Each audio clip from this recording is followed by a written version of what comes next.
was a tale of two halves in Houston as the Texans gave us the most fun they've given us in a while the first half and couldn't show up against the Lions in the second half. We're going to talk about all that and more on this edition of The Bullpen. To throw the punches away. He floats one wide open, and there he goes.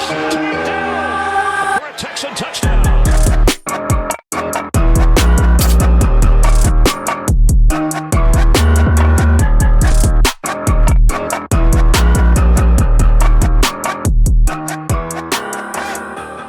Hello and welcome to The Bullpen. As always, I am James Roy, and with me is Tom Chevry. And Tom, how are you doing today? You know, that game, let me tell you, there was some heartbreak in there, a little disappointment, but I'm good. There are reasons why I'm good. I will tell you what those are. We will get into them. I'm going to be glass half full guy here because I do believe that as much as this second half of this game and this game in general just sucked, there is some good that you can pull from this, and I am not worried about this Texan team. Yeah, I think that at the end of the day, I mean, I think I'll be more of a Debbie Downer than you, but I'm going to try and temper that. I'm also not going to try and pull the "I told you so" card, even though my prediction for how this game was going to go was pretty spot on.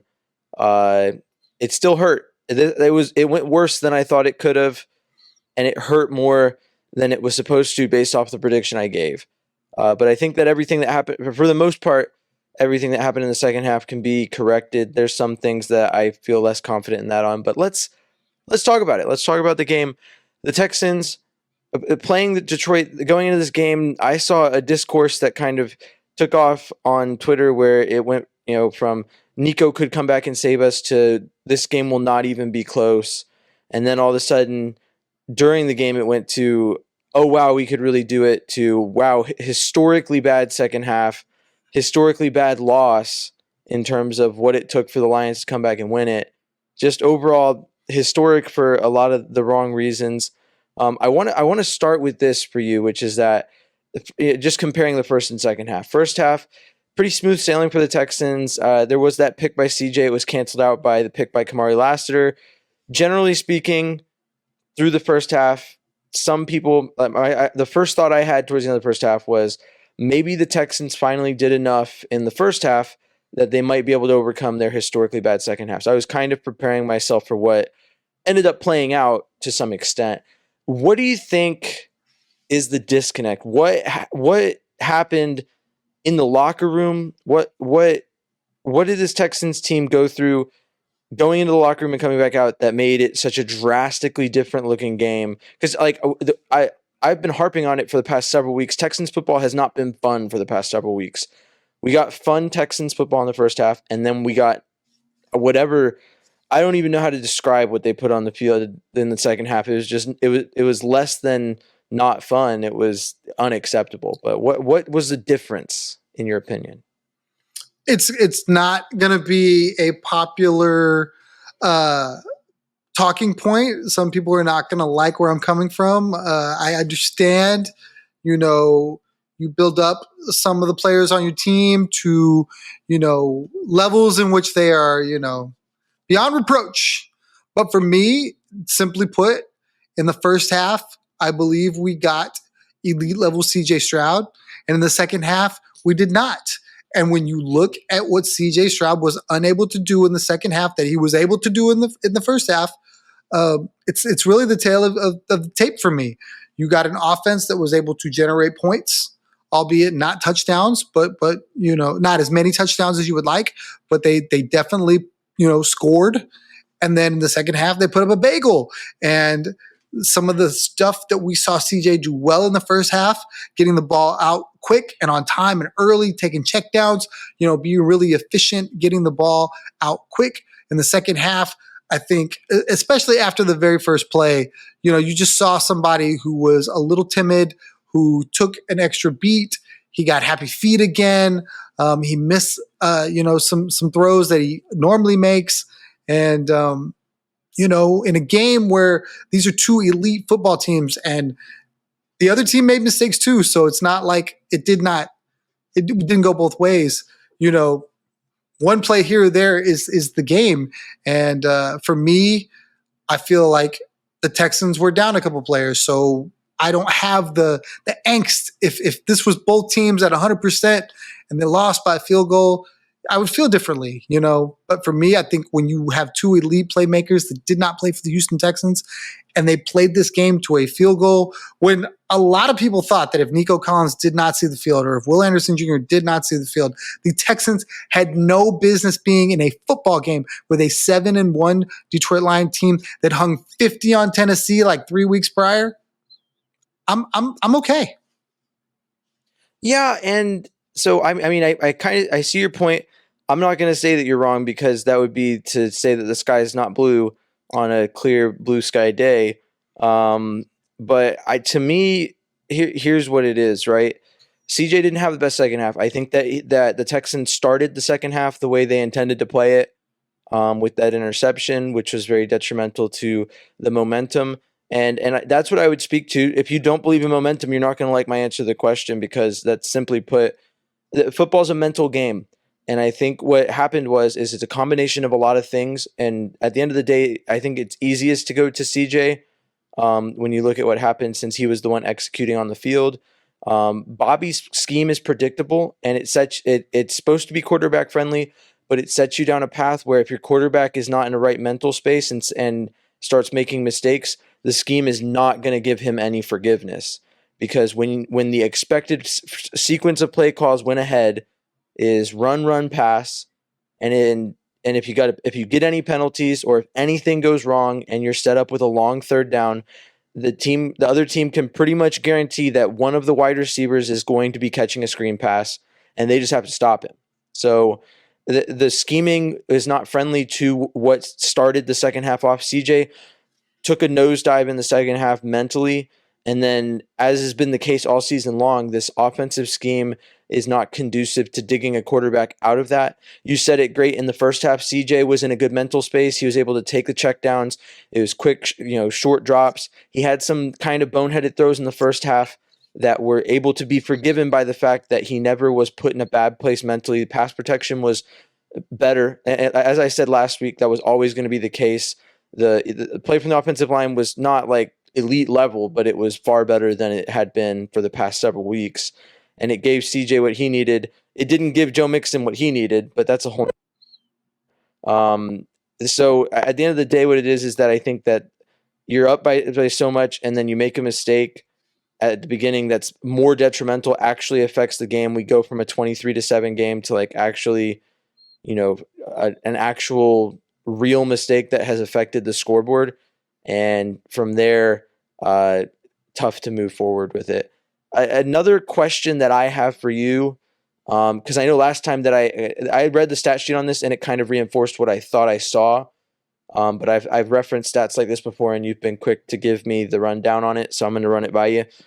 So looking at the receiving numbers, John Mechie was the leading receiver, which I never thought I would say that, but it was true. He was the leading receiver on the team. We got our first Crane. Shout out. It's a shame that this was a loss, because I'd love to be more hype talking about John Mechie's first touchdown. But I want to talk about Tank Dell. He was targeted 9 times. He's wide receiver 1 with Nico Collins out. He catches 5 passes. It felt like Tank had a few drops that I don't know if you want to assign that to CJ. I'd like to hear your take on that, because he was the only wide receiver on the team with a significant amount of drops.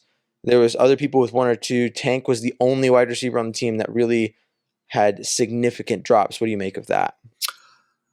It's tough. It's so tough. I mean, like some of these throws, they have to be that way because the line doesn't give CJ the cleanest pocket all the time. You know what I mean?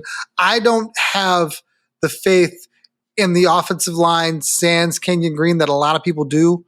I believe that this is way bigger than just Kenyon Green. Laramie Tunsil got blown by today. Shaq Mason got blown by today. Juice Scruggs had penalties and he got blown by today.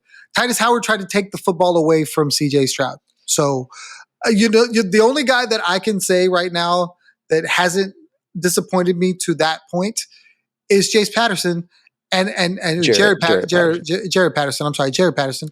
And as long as he can stay healthy, he's got a shot to be that guy. The only gripe with him so far is his health. So I understand CJ's plight. I understand the offense's plight.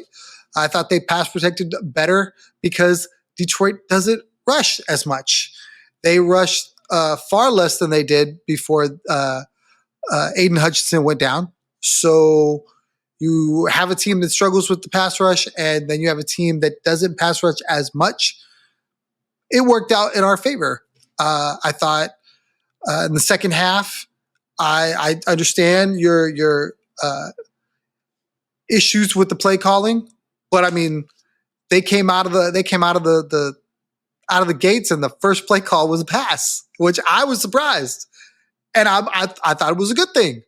CJ made a pass you can't make, so I don't know what Bobby's supposed to do in that point. I think that was getting away from the predictability that you spoke to, and it came back and bit him. To get all the way back around to Tank, though,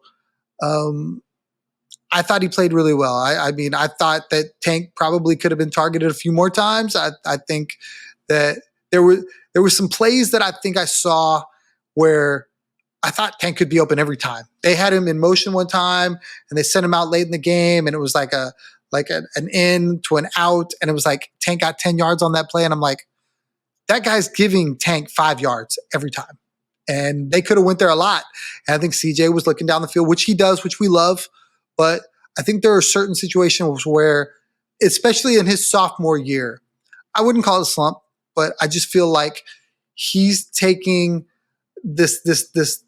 He's not taking what the defense is giving him all the time. He's just saying, I can make this play. I can make this play. And I think it's to his detriment. So when you have a second half, which this is starting to look like a systemic thing, right? Like we're starting to see the Texans put up points in the first half of all these games recently. And then is third quarter, they struggle mightily. Second half, they struggle mightily. And I really feel like this is where they need to get back to some stuff where you get 5 yards here, 6 yards there. Don't always look for the 15, 20-yard thing. And maybe, just maybe, that'll free him up to do what he wants to do down the field. And then we won't talk about Tank dropping 4 balls. We're talking about how many he caught for how many yards. Yeah, and a specific instance that I can reference to narrow it down just from my memory thinking about it is that Tank Dell was targeted in the end zone by C.J. Stroud. The ball was underthrown. That was one of C.J.'s picks, and that was an incredibly detrimental play. A huge swing on that one. I would say that was the different.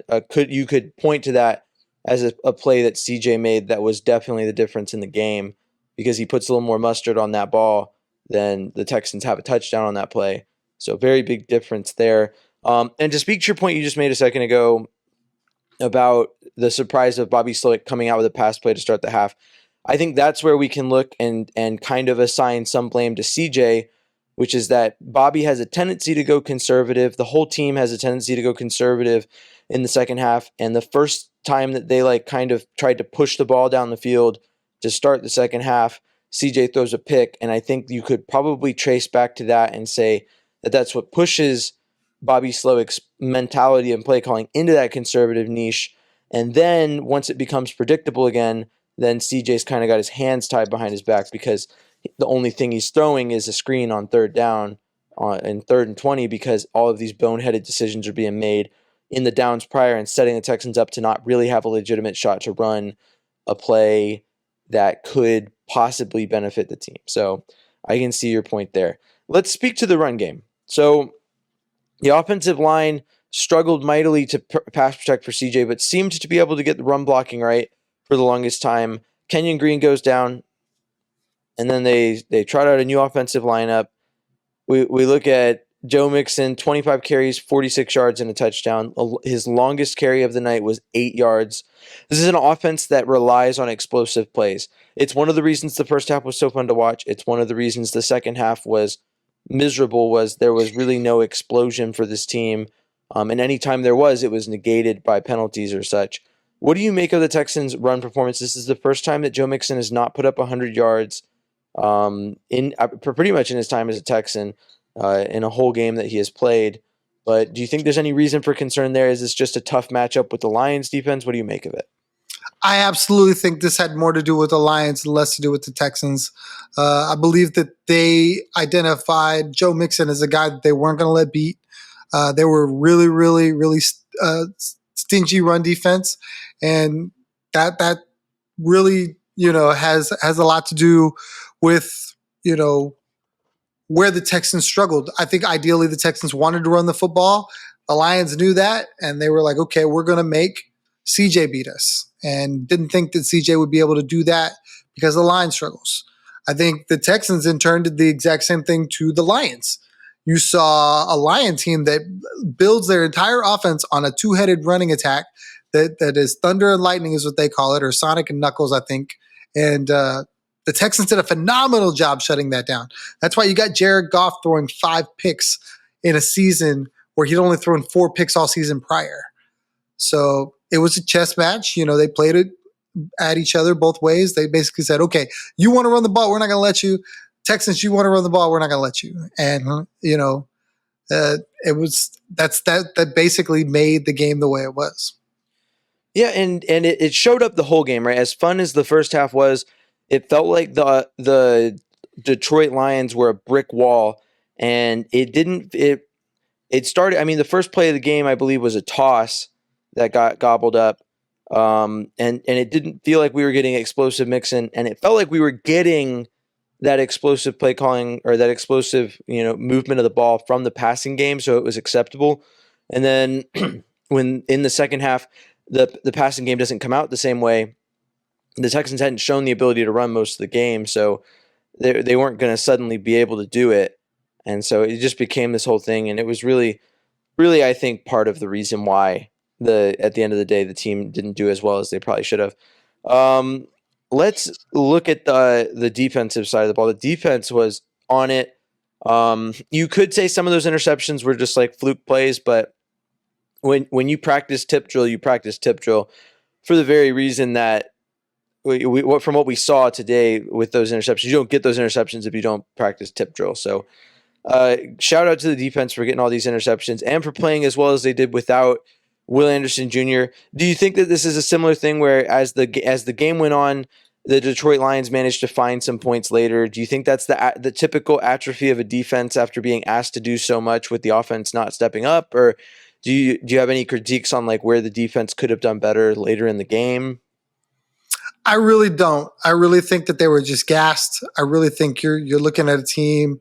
The defensive unit spent predominantly the entire second half on the field, and you saw how well they did in the first half. I mean, they were everywhere. They were flying all over the football field, and it's only natural that after quarter after quarter after quarter of trying to keep these guys at bay, eventually, something's going to break free for them. And I really to say this Texan team, held that Lions team who just was putting points up at will on anyone. That's why a lot of fans were really worried about the Lions to, 7 points, right? 7 points in the first half. I think that's all they had.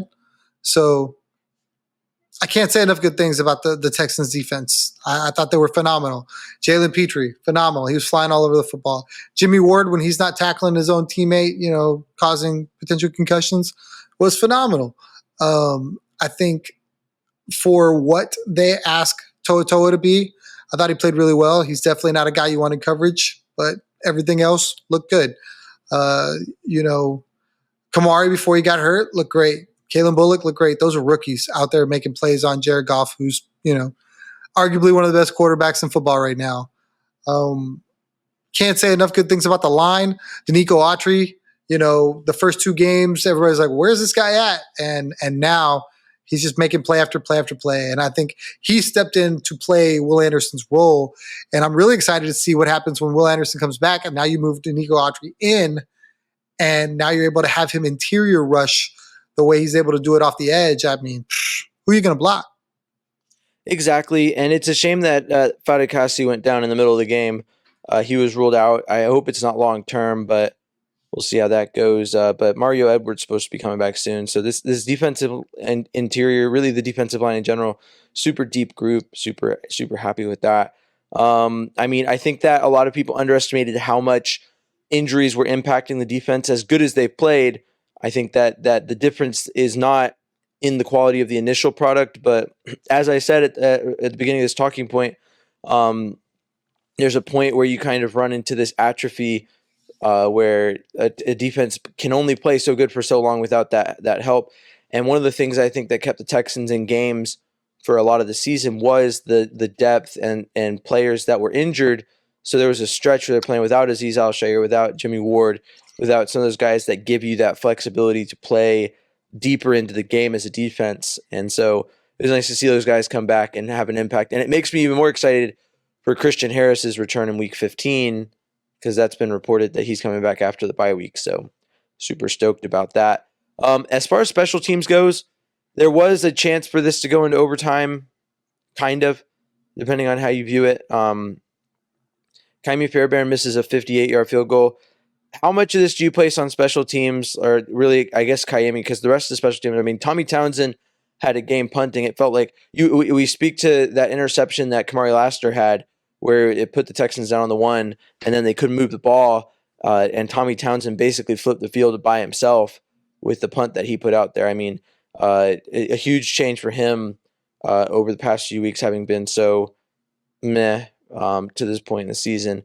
But what did you make of Ka'imi? How much do you put on him for that? I mean, I feel like the offense needed to move the ball more. I feel like there was a missed call and a pass interference on Hutch in the middle of the field. I felt like there was a lot of things.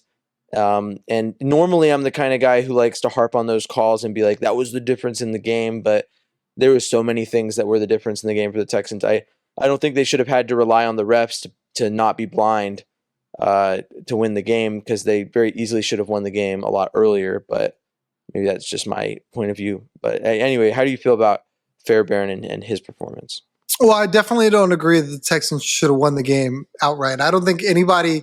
It's interesting, right? Like, I don't think anybody gave Detroit the credit, I guess, in this game of being able to come back and get into the game. I think they just thought that the Texans were supposed to run away and hide from them. There's a lot of really good talent on this Detroit team. They look like they could be Super Bowl bound the way they're beating some of these teams. So I know the frustration people are having is like, oh, well, we should win that. I'm like, I understand that, but at the same time, that's a team that's only lost one time all year long for a reason. You know, they've been down 10 points to other teams, came back and beat them. So the same thing in that vein. You know, the Ka'imi made a bunch of other field goals prior that, you know, if he doesn't make those, we're not even talking about the one he missed. Should he have to make a 58-yard field goal to win the game? No. Should he be able to? Yes. So maybe where I'm at is like, okay, for everybody that wants to say Ka'imi's one of the best kickers in football, maybe pump the brakes a little bit. You know, like, is he very good? Yes. But is he top 10 all time in accuracy? I believe he still is, but I mean, will he stay there? I don't know. Who knows? He's this is the one thing I'll say is that I feel like Ka'imi Fairbairn does a lot, but much in the same vein, like for me, you know, Tony Romo did a lot for the Dallas Cowboys, but everybody always blamed him for all the losses. They never cared how many yards he put up.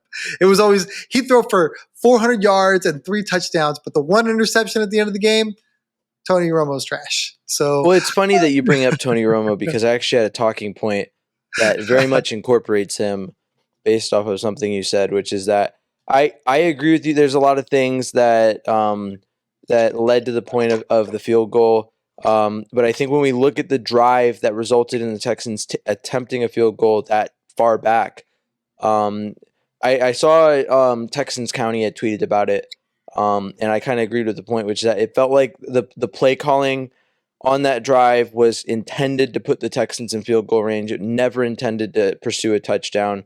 They were not pushing the ball down the field. They weren't trying to move it. They were trying to get enough to move into field goal range. And it brings to mind something. So I don't know if I've spoken to this, but the rest of my family is Cowboys fans, and I'm pretty intimately familiar with the things that Cowboys fans said about Jason Garrett during his time at tenure as the head coach of the team, and with most of Tony Romo's tenure as the quarterback of the team.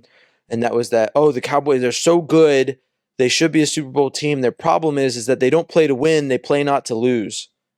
And I am just reminded of that mentality constantly this season with this Texans team, where it feels like they take the lead and then immediately shift into this mode where it feels like, and this is like, there's other things that stack in and culminate into this train of thought, but I think at the end of the day, what it is that somewhere in the coaching staff, there's just this switch that flips at some point in the game where the Texans are like, oh, it's 23-7. Okay.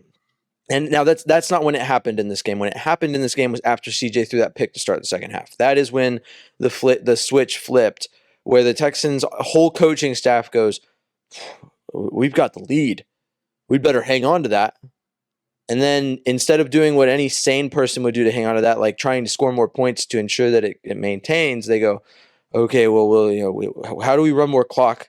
How do we make sure that we don't give them the ball last within one score? Well, we got to make sure we run a lot of time off. We don't have to score every drive. And it shifts to this mentality of like, well, we're trying to make sure that we don't lose. And when you play not to lose, it's very rare that you don't lose, because winners play to win. And that sounds like I'm quoting the Ballad of Ricky Bobby, but I'm not. That's just a simple fact of the matter.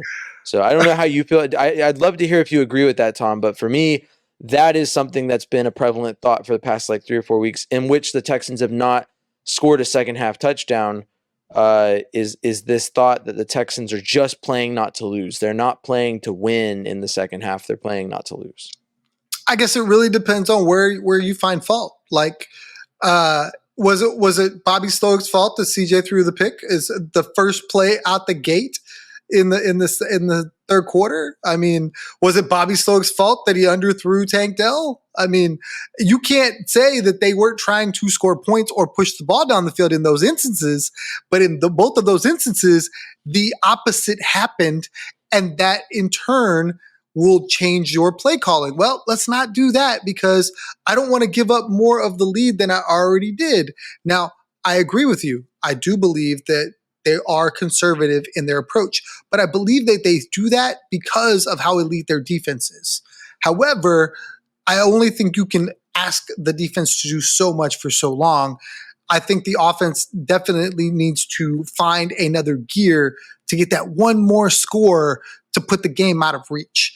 I think, and it's weird because I don't even know where a lot of Texans fans get this arrogance that they have, that they should be this good in year 2 and that they should be this arrogant in year 2. Like the coaching staff is year 2. The quarterback is year 2. Like there's a lot of things. Everything's year 2.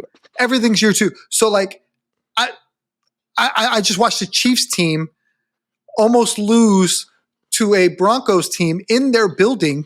Who has the number 6 quarterback in fantasy going into this week. Bo Nix is the number 6 quarterback fantasy-wise, and he also played a really good game against the Chiefs. It's surprising that they couldn't pull a win based off how they performed. And the score of that game would have been, if he had, 17-16. I would love for the Texans to be on that end of the game, where the other team performed at a level that they should have won, and the Texans won because the Texans are the Texans, and that's how the Texans do it. And that is not what happened here in Houston. The Texans played way better than a lot of people thought they should have, based off of Vegas and everyone else, and then they gave it up in the end. And so I don't know. Here's a thought that came up into my mind listening to that talking point, right? Which is that if we look back to 2023, one of the things that a lot of people bagged on Bobby Slowick, the people that will tell you they've always not liked Bobby Slowick, will tell you this same talking point that I'm about to give you. They'll say, well, it felt like that Bobby didn't know how to use CJ last year, or something to that effect. And what it really probably was is that Bobby was trying to protect CJ by play calling in a way where at the end of the day, it was never CJ's fault because he wasn't set up for success or whatever, because Bobby was holding him on a leash and only letting him shine when he needed him. And that was enough last year. And this year he has kind of tried to let the cap off. And when he does, if CJ makes a mistake, he steers it back. And every Texans fan still sees it as Bobby being is starting to see it as Bobby not being a good play caller. But what it really is that when the bottle's uncorked, sometimes CJ doesn't have it. And Bobby has a decision to make. And here's a comparison I'll make to you, right? I go into the Astros world when Dusty Baker was the manager. There's a story that came out with Zach Greinke, where Zach Greinke was in a situation where most managers, analytics would say he was supposed to be pulled from the game. Dusty Baker, old school guy, walked out there, said, I just want to look in his eyes. And I looked in his eyes and I said, and I trusted. I asked him, could he go? Zach said he could go. Zach stayed out there, did the right thing, won the game. And so I recount that story to say this, is that Bobby Slowick is the kind of manager, play caller in this situation that he may or may not even go out and look in CJ's eyes. He just sees a mistake and he reverts back to what he was in 2023, which is trying to protect CJ. And so then both sides are working against each other. It's a vicious cycle. And I agree with you that there's fault on CJ, there's fault on Bobby Slowick, there's fault on both sides, and you could veer one way or another on which one you think it is, but realistically it's circular. One is committing a mistake and the other is trying to compensate for it, and in turn is giving the other more reason to make mistakes, and is just setting this team down a bad path.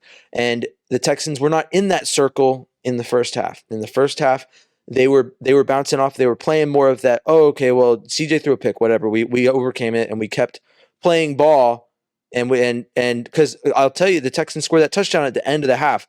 CJ Stroud was still being let to ball. The play calling was push the ball down the field and get the touchdown. And then in the second half, CJ threw an interception that adversely affected the game. And the play calling took a backseat to this run, screen. We were making too many mistakes, and then we're conservative play calling, making more mistakes. We're turning to the run game, which is not working, which is causing us to have to move behind the chains by a lot more. And it's just a vicious cycle that doesn't always start. I would compare it to Navy. They run the triple option, and the way the triple option works is that it's really lethal until the other team figures it out, and then it is ineffective, and you are done. And so the Texans are like the triple option at this point. They can be super effective in a game, but the second someone's figured it out, they revert to this repetitive, redundant, predictable play calling because they don't trust CJ, because CJ's made a mistake that really gives them no reason to trust him. And then the play calling puts CJ in a position where he can't really dig himself out, and now the team is just stuck and figured out, and nothing good is gonna come of it. I've rambled for a lot. I need to give you a second to respond to what I said. There you go, Tom. What do you got? Well, you're definitely wrong about the the dynamic there, right? Because both of those interceptions happened in the second half. The first one was the very first play of the second half. The second one was towards the end of the third quarter. And I think while they were still driving to get that touchdown in that instance, if he hits Tank Dell, which he had 3 seconds or something stupid to hit Tank Dell, and if he throws it on a line instead of like floating it to Tank Dell, then we're probably not having this conversation in the same manner. You're saying, well, the Texans got an ugly win, but I love it because it was against a 7-1 Detroit Lions team. Because they probably win the game if he just completes that one score to Tank Dell. It puts the game in a totally different mode. Detroit is no longer allowed to run the football. They're in pass only. And I think they become predictable. The fact that interception happened, it kept the game tight. It allowed Detroit to still do what they wanted to do. And by then, CJ had probably the worst second half he could have. So I don't know what you want Bobby to do in that point where it doesn't, A, compound that, because you got plenty more games to play. You need to keep this guy's confidence together. You don't want him to just keep throwing picks. Like, when do you remember a half that CJ threw 2 picks in? I don't. I think it's the first time in his career. So as much as we want to like go at Bobby for having a vanilla play calling, I don't think Bobby had mistakes. He's going to make mistakes. He just is. But overall, I don't blame Bobby Slowick for this game. I think if CJ Stroud plays elite and doesn't make that throw, if he throws it away on first down and they go 3 and out, and they punt, and Tommy Townsend punts the ball, the first drive of the second half, and he punts the ball, and Detroit has to march down the field.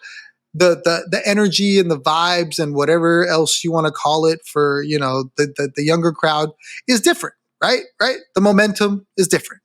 That whole thing just sent everything negative because even though they got the interception, it put them behind the sticks. They were on the 1, couldn't get out, then they punt it. They punt it to they bring it back to the 40 of the Texans. So they're already in their field. They're getting a field goal regardless. They turn it into a touchdown. So the interception really kind of just snowballed into a touchdown. And then, okay, we gave up 1. We shut it down. Now, if the Texans score that other touchdown, then it changes the way Detroit acts. It changes their momentum, all these things, right? So as much as I love to point out Bobby's failings, he put the ball in CJ's hands where we're like, oh, we don't let him cook. Oh, we're not helping him. Oh, I mean, he's got Tank Dell one-on-one on the sideline, and it's the first one. It's a back shoulder throw. And he throws it out in front of him, and that gives the defender a chance to make a play. And then the Tank Dell one in the end zone, if it's on a line, if it's led further, the guy's got no shot. And it's just a poor throw. And I think CJ would own them too. So as much as we'd love to try to find a solution to this, CJ just got to play better. If first half CJ shows up in the second half, they probably win this game by like 14. But it just didn't work out that way. Yeah, and I mean, okay. I mean, either way, I agree with you then that CJ was the start of it, but the reactionary coaching, as much as it probably was intended to protect CJ or to ensure that his confidence isn't shot, doesn't help the team get a win, and it's not beneficial. Let's say, if we could agree that maybe it's a net neutral, below average or average approach. I don't know how you want to label that, but at the end of the day, the Detroit Lions entered the second half with Jared Goff having gone like 8 for 20. He finished the game 15 of 30 for 240 yards, 2 touchdowns. He had 5 interceptions, obviously, but the Lions, I guess maybe they just got a better shake of it, because it seems like when they turned to their run game, it alleviated some of that pressure and allowed them to set up plays where they could get Goff into a rhythm, whereas it felt like the Texans abandoned the idea of CJ being able to pass his way out of it, and the run game didn't really set him up to reset and get a better look at it. So I don't know. At the end of the day, I agree with you overall that this is less frustrating than like most of the losses or even some of the wins the Texans have had this season. And I'll take the night to process it. Obviously, we're just fresh off of the game, and I'm a little frustrated because it's the same thing they've been doing all season, where I start to get this impression that maybe I'll have something to be happy about at the end of the game, and then it ends in a loss, and I'm like, why did they string me along like that? Why did they make me think that? Because that to me is almost as frustrating as what was the expected result from a lot of people. If the Texans get clobbered like they did against the Vikings, I can tune out and like I'll watch the game for the analysis and to see what happened. But like I know what the result's going to be pretty early on. Whereas with this one, I was like the whole time pretty much I thought the Texans were going to win, and then they like very quickly turned at the end of the game over the course of the second half. So a little frustrating for me.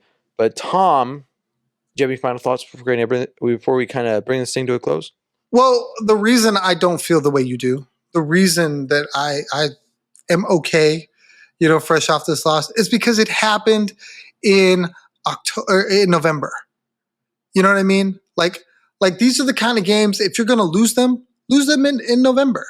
And then when you're in December playing, really important, meaningful football, you will have this experience to kind of come off of. Detroit is a really good football team. They were never going to lay down to these Texans. I think that the fact that they came out and played them tough, considering what they didn't have, considering what Vegas and a lot of people thought, going into the game, I'm extremely proud of this football team. Would I have loved if they won? Yes.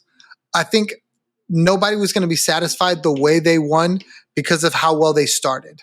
I think everybody just expected that they would just keep rolling and rolling and rolling, and that Detroit would never put up a fight. I think people thought that once they scored 23 at half, they have to score 46. They just have to. And I think that's a mistake. I think you can't just play simple math in football because it's really hard.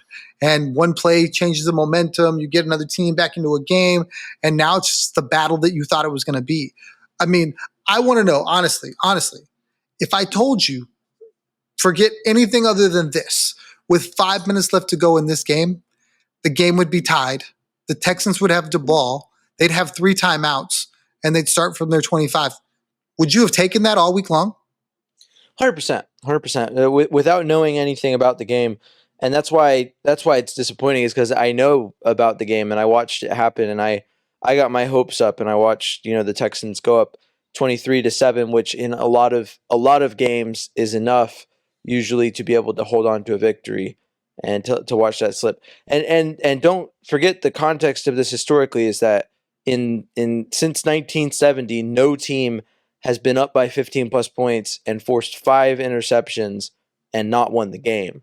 So it is disappointing in a way. I mean, with the overall context of the championship aspirations, this being a future Super Bowl matchup and it being close, yes, I agree with you that there's a lot to be happy about. And we also got a whole first half full of really, a silver linings playbook, if you will, of great football from the Texans that I will definitely be watching. I'll watch the highlights and cut it off when John Mechie catches that touchdown pass. But I mean, overall, the frustration of the context historically of what the Texans did. I've talked to you about it before. I've gone to coaching seminars where they talk about the statistical probability of winning and how it's affected by turnovers. Even with CJ Stroud's 2 turnovers, the turnover differential for the Texans puts them in like over 70% chance of winning the game, and they couldn't pull out a win. That's like insane. So a little frustrating. My final thoughts, I mean, I would say is that I will be taking this week to try and find the silver lining that is not just saying the first half went really well. And that is likely, like you said, I mean, the Texans won, or the Texans didn't win, but they came in and they played a competitive game against a team that they likely could see in the Super Bowl, which is a huge plus. And as I said at the beginning of the episode, a lot of the stuff that is going on can be fixed, especially CJ. I'm not like looking at this as like a sign of the times. Like it is very early in this young man's career to be saying, "Oh well, it's over."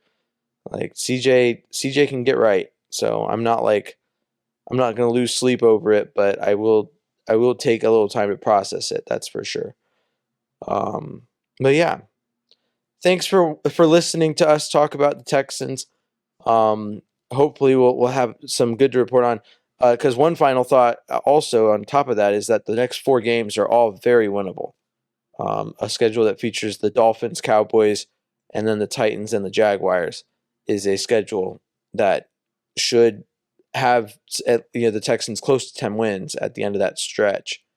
But yeah, you can find us on social media. I am at M1 Texans fan on Instagram and at James Roy NFL on Twitter, and Tom is at Third Coast Tom on Twitter and at TCTom1 on Instagram. You can find the Bullpen at the Bullpen Cast on Instagram and Twitter. Probably better to look on Instagram than Twitter. And yeah, if you are listening, you can watch on YouTube at the Bullpen Cast. And if you are watching, then you can listen wherever you find your podcast. Just search up The Bullpen, a Houston Texans podcast, and we will pop up. As always, stay classy, Houston, and vamos, Texans. Thanks for tuning into The Bullpen, a Texans podcast. Please like, comment, subscribe, and follow along for more Texans talk from The Bullpen. Fake the handoff. Stroud looking. Stroud. End zone.